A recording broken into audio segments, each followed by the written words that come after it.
"We wish Amanda's kids were our only grandkids," my mother said, right in front of my 9-year-old daughter. She ran away crying. I didn't cry. I took action. 3 days later, their lives started falling apart. Birthdays are supposed to bring out the best in people. In my family, they bring out the truth. It was my mother's birthday, and the whole circus had gathered at their house. My sister Amanda and her husband Eric, glowing as usual, with their 3 little prodigies, Caleb the poet, Grace the pianist, and Moa, who could probably sing before she could talk. And then me, Monica, the disappointment who turned up with just one child, Rose. Rose was sitting on the edge of the couch, swinging her legs, clutching the card she'd made. A lopsided heart drawn in red crayon. She'd worked on it for hours. I'd told her it was perfect. I believed it. After the cake and the awkward small talk, someone, probably my mother, suggested the kids do something special for Grandma. This is what happens when half your family treats children like performing seals. Amanda's kids went first, of course. Caleb recited a poem he'd written, which sounded suspiciously like something lifted from a school anthology. Grace played a piece on the piano, fingers neat, rehearsed, confident. Moa sang a sweet little song. Everyone clapped as though they were watching child prodigies audition for Juilliard. Then it was Rose's turn. She's shy, always has been. But she wanted to try. She stood up, hands shaking, and started to sing Happy Birthday. Just that. Something simple. Her voice wobbled. She missed a note. By the second line, she stumbled, her cheeks flushing. Halfway through, her throat closed up and she went silent. There was a pause. A polite smattering of claps. Amanda's kids exchanged looks like they'd just won a competition. Rose sat down, her card still clutched in her hand, her eyes shining with unshed tears. And then Caleb, ever the show-off, piped up, "Can I do another one, Grandma?" He launched into another poem, this time flawless. The room filled again with warm applause. That's when my mother said it. She chuckled, still smiling at Amanda's children, and said, "Sometimes I wish you were our only grandkids." It was said lightly, as if it were funny. My father nodded along, lips pressed together in a smug little line. Amanda smiled. Awkwardly, yes, but she didn't object. No one did. The laughter faded only when Rose froze. She looked at my mother, then at me, and then the tears spilled over. She bolted. Her chair scraped back and she fled down the hall, sobbing, small shoulders shaking. The silence in the room was heavy enough to choke on. I stood. My heart was pounding so hard I thought I'd be sick.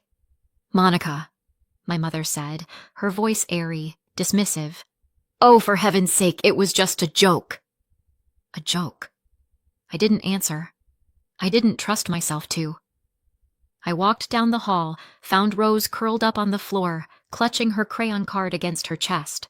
Her cheeks were wet, blotchy, her little body trembling. I crouched down, pulled her against me. "Come on," I whispered. My throat was tight. "We're leaving." And that was it. No dramatic confrontation. No scene. Just me, my daughter, and the door. We walked past the dining room. Amanda's kids sat stiffly, my father stared at the table, and my mother's smile had curdled into something brittle. The cake sat untouched. No one stopped us. Outside, the air was cool. Rose's small hand gripped mine like she was holding on for life. In the car, she curled against me, her breath hitching, her tears soaking into my sleeve. What do you say in a moment like that? They didn't mean it? They did. It's not true? To her, it felt true. To me, it was just confirmation of everything I'd known my whole life. So I said the only thing I could. "You are everything to me. You hear me? Everything." She nodded against my shoulder, but she didn't look convinced. I started the car. My mother's voice still echoed in my head. Light, careless, cruel. "Sometimes I wish you were our only grandkids." They thought it was a joke. They thought it would blow over. They had no idea. Because to my daughter, it wasn't a joke. It was a wound. And to me, it was the final straw. They had no idea yet. But soon, their lives would start to fall apart. People like to say all children are blessings. My parents never got that memo. I was born when they were barely 18, still kids themselves. I wasn't planned, I wasn't wanted, and though they never came right out and said it, I felt it in every glance, every sigh, every joke. "You owe us, Monica," my dad would laugh. "We could have been in college if it weren't for you." "You cost us everything," my mom would add with a smirk, always framed as humor, always followed by a chuckle. But I knew. Even at 6 years old, I knew those weren't jokes. And then, a few years later, Amanda came along. The golden child. She was the one they chose, the one they wanted when they were older, married, settled. She got the balloons and the photo albums and the applause. I got the hand-me-downs from cousins and the guilt trips. That was the story of my childhood. Amanda sparkled, I survived. So I made myself a promise. If I couldn't be wanted, I'd be undeniable. In our family, nobody studied. We were working class through and through, but I buried myself in books like my life depended on it. Because it did. Every test, every grade, every scholarship application was a ladder rung out of the pit. And when I landed a full ride to law school, I thought maybe, just maybe, I'd finally done something worthy of pride. They didn't have to pay a dime. They were relieved. "One less burden," I overheard my mother say. Imagine your child winning a scholarship and your first reaction being relief you're not on the hook. Still, I thought, maybe once I'm a lawyer, once I'm successful, they'll see me differently. Because our parents ran a delivery company. Just a couple of vans, but enough headaches to last a lifetime. Licenses, permits, inspections. Things they never got right. I grew up listening to them grumble. If only we had a lawyer in the family, we'd be safe. So I decided, fine. I'll be that lawyer. I'll be the one who saves us all. For a while, it worked. I graduated, landed a good job at a firm, started making real money. For the first time, I wasn't scraping by. I even started sending them money, $300 a month to help with the mortgage. The first time in their lives, they had a child paying them. And when it came to their delivery business, I cleaned house. I filed their paperwork, argued with inspectors, drafted responses to competitor complaints. All pro bono, of course. Before me, lawsuits were constant. After me, the chaos disappeared. Their little company even grew. And for the first time, I thought, maybe I'd finally done it. Maybe I'd earned respect. Then came the promotion. The big one.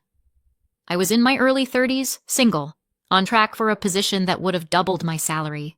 My parents were ecstatic, practically giddy, planning how much more I'd be able to help. And then, life happened. I got pregnant. Not planned, not expected. A casual relationship that was never meant to last. He sees Rose sometimes, but he's not really in the picture. My parents told me to get rid of her. Don't ruin your life. That was their advice. But the second I saw that test, something in me shifted. For the first time, I didn't feel like a mistake. I felt like I had a purpose. So I kept her. And Rose has been the best decision I ever made. My parents? They were furious. You've ruined everything. Again. I gave up the promotion. I took a lower-paying role with flexible hours. I traded prestige for balance. And I was happy. I still am. But my parents never forgave me for choosing love over money. Now Rose is 9. Sweet, shy, always sketching in her notebook, more confident with a pencil than a microphone. She is my world. And despite everything, despite their resentment, their constant digs, I still help my parents. $300 a month for their mortgage. Free legal work to keep their business from crumbling. Because I thought maybe it's just what a good daughter does. Maybe one day they'll see. And then, just a few weeks ago, everything changed. I got another offer. A prestigious law firm, high salary, flexible hours. The kind of position I'd once turned down when I was pregnant with Rose. It felt like fate, a second chance. And this time, I could take it. Rose was older now. I could balance it. I planned to surprise my parents with the news on my mother's birthday. To tell them, you don't have to worry anymore. I'll carry it. You can retire. But before I could open my mouth, My mother looked at my daughter and said she wished Amanda's kids were her only grandchildren. And in that moment, all the years of sacrifice, all the jokes, all the debts I'd paid that were never mine, it hit me like a fist. I wasn't their safety net. I was their scapegoat. And Rose? She was just collateral damage. So when I walked out of that house with my daughter's hand in mine, I knew something they didn't. They thought it was just another joke. They thought I'd get over it like I always did. But I was done. And soon, their lives would start to unravel. On the drive home, Rose stared out the window, silent, her face pressed against the glass. I wanted to fill the silence, to say something that would undo what she'd just heard. But there are no words that can unhear cruelty. Later, tucked into bed with her sketchbook balanced on her knees, she finally asked, "Why would Grandma say that?" Did she mean it? And there it was. The question no child should ever have to ask. I sat down beside her. What she said was wrong. It was cruel. And no, it doesn't matter if she thought it was a joke, because it wasn't funny. Her chin trembled. But she looked like she meant it. She was wrong, I said firmly. What matters is you. You are amazing, and I will never let anyone make you feel like you're less than that. It wasn't a speech. It wasn't flowery, but it was the truth, and she needed to hear it. That night, once Rose was asleep, I opened my laptop and pulled up my banking app. My thumb hovered over the button, just for a moment, before I pressed it. Cancel recurring transfer, $300 per month. Confirm. It was almost laughably easy. One click to erase years of obligation, years of trying to buy affection that was never for sale. Then I drafted one last message. Don't ask me for legal help anymore. Hire your own lawyer. I stared at the screen, hit send, and closed the laptop. The next morning, my phone buzzed. Mom, we'll talk when you've calmed down. Dad, don't do anything rash. You'll regret it. I muted the thread. By that evening, the texts had shifted. Mom, the license renewal's due. Can you just file it? Takes you 5 minutes. Amanda, hey, can you do Dad a quick favor? It's important. I put the phone face down. The silence stretched on for days, punctuated by pings I ignored. Then the desperation set in. Dad, if we miss this deadline, we'll get fined. Please, Monica. Mom, answer your phone. Stop being childish. Just do the paperwork. Childish. The irony almost made me laugh. I let them stew, let the calls pile up, voicemails stacking one on top of another, each one a little tighter, a little more frantic. Finally, after 4 days of silence, I answered. Not with a call, with one text. Hire a lawyer. I'm done. An hour later, my phone rang again. I let it go to voicemail, then again, then again. On the 10th call, I picked up. What is wrong with you? My mother snapped. You can't just cut us off. I already did, I said. My father's voice barged in, heavy and indignant. We raised you. We gave you everything. I almost laughed. Dry, bitter. And I've been paying it back ever since. But my debt is over. You're ungrateful, Mom hissed. No, I said. I'm free. And I hung up. That night, Rose sat at the kitchen table, sketching with a seriousness I usually only saw when she was trying to get her math homework perfect. She pushed the paper toward me shyly. It was a drawing of a girl holding a paintbrush, standing taller than a mountain. That's you? I asked. She nodded. I wish I could go to that art school. The one Grace's friend goes to, but it costs too much, right? I looked at her drawing again, the girl who was taller than mountains. Not anymore, I said. She blinked at me. What do you mean?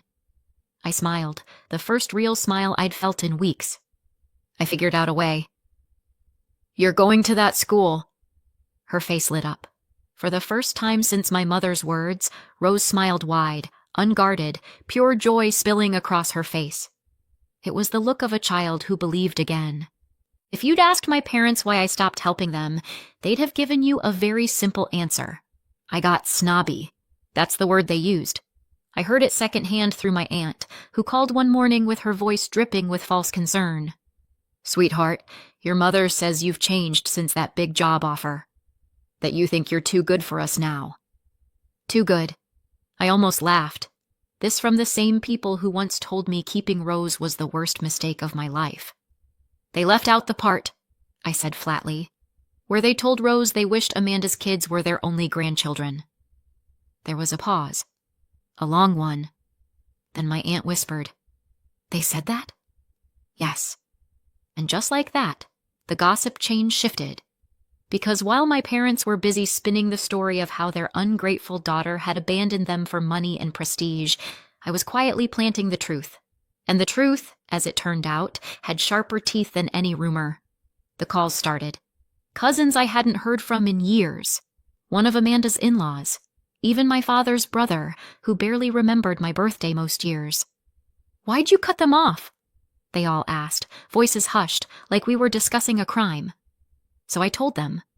Not angrily, not dramatically. Just the plain truth.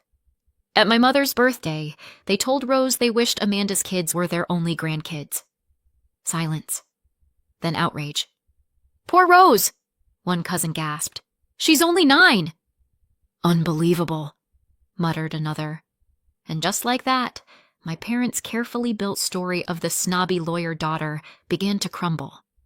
Some relatives still whispered that I should forgive and forget. But most? They started looking at my parents differently, and my parents knew it. Then came the call that changed everything. It was a friend from work, someone I'd confided in weeks before the birthday party.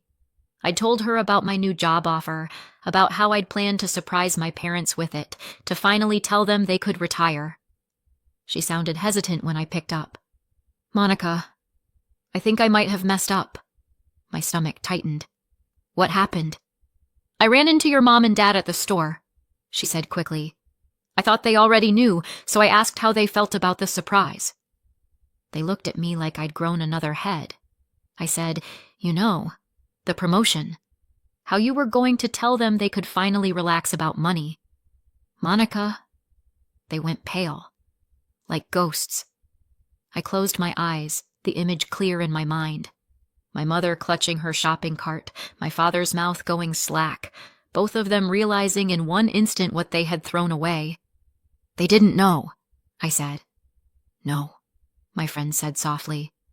And the way they looked, I think they realized what they lost. And that's when the desperation kicked into overdrive.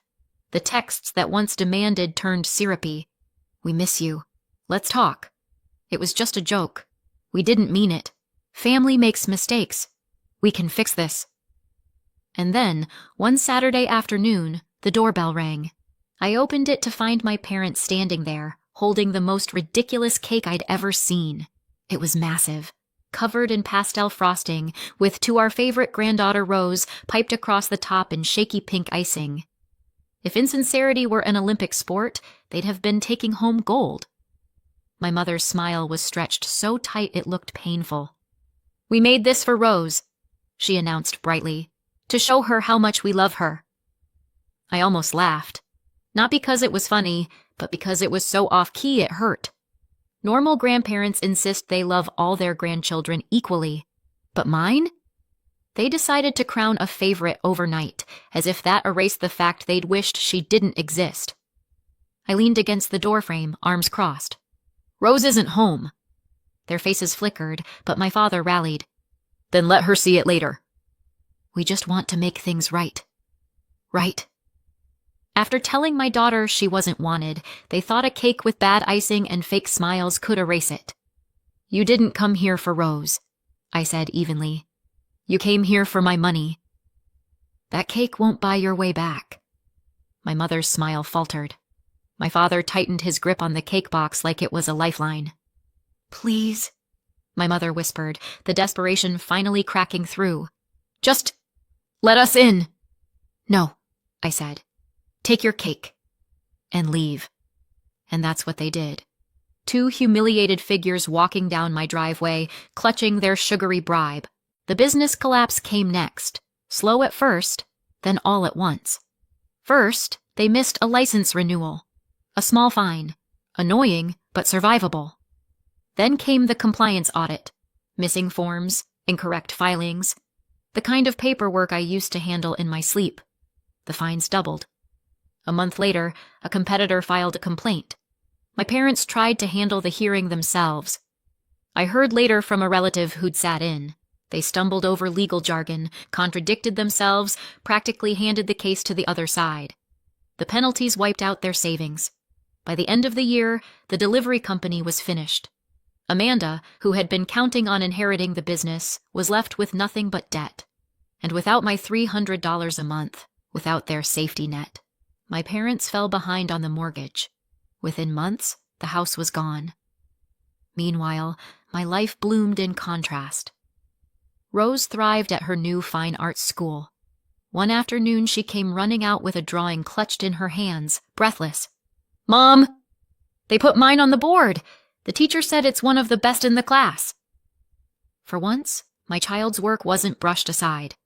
For once, she was celebrated. At work, I was thriving too. The new firm gave me cases that challenged me, colleagues who respected me. I wasn't just surviving anymore. I was finally where I belonged. And then there was Daniel, a widowed father I met at Rose's school. His daughter loved drawing too, and soon playdates turned into conversations into dinners. For the first time in years, I felt something I thought I'd lost. Possibility. I sometimes thought about the cake, about the look on my parents' faces when they realized I wasn't letting them in. I thought about my friend's voice on the phone, describing how pale they'd gone when they realized what they'd thrown away, and the truth is, it hurt. Because I really had been ready to give them everything. I'd been ready to take care of them for the rest of their lives. But instead, they chose a joke that wasn't a joke. They gambled, and they lost. While their lives unraveled, mine was finally falling into place. They had bet everything on me always being their safety net. And when they lost me, they lost everything. Fast forward a year. Rose is unrecognizable from the shy girl who once stumbled through a birthday song. At her fine arts school, her drawings hang in the hall, and she talks about colors and brushstrokes with the kind of confidence I used to dream she'd have.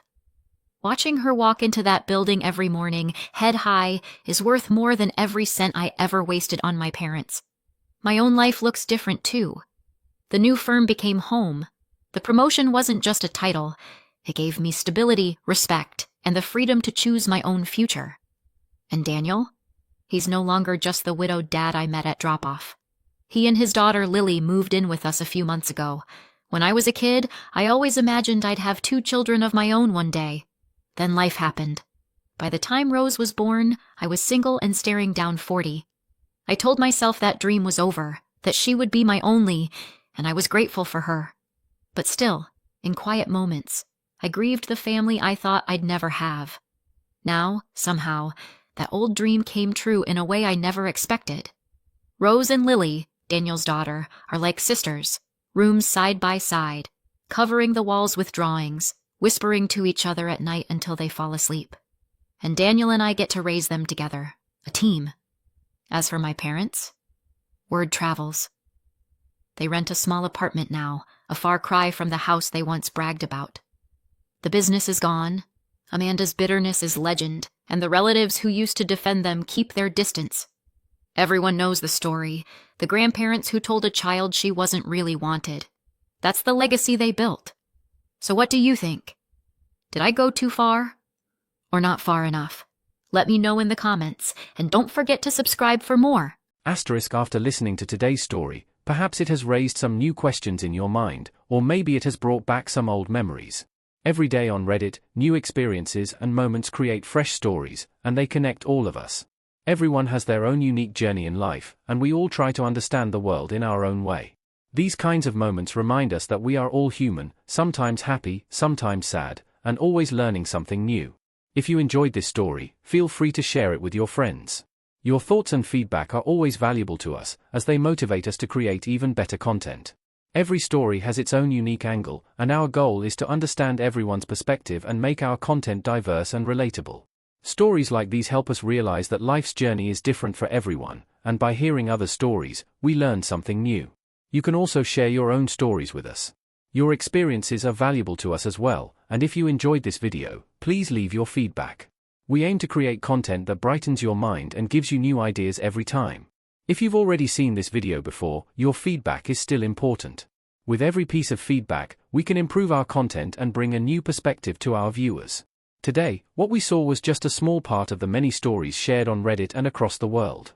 It's a reminder of how we all try to understand life by sharing our experiences with each other. This video was only an example of how we try to connect with others through storytelling, learning about different sides of life.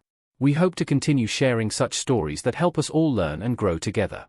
Thank you for your time, and don't forget to keep an eye out for more stories coming soon. If you haven't already, please like and follow for more amazing content.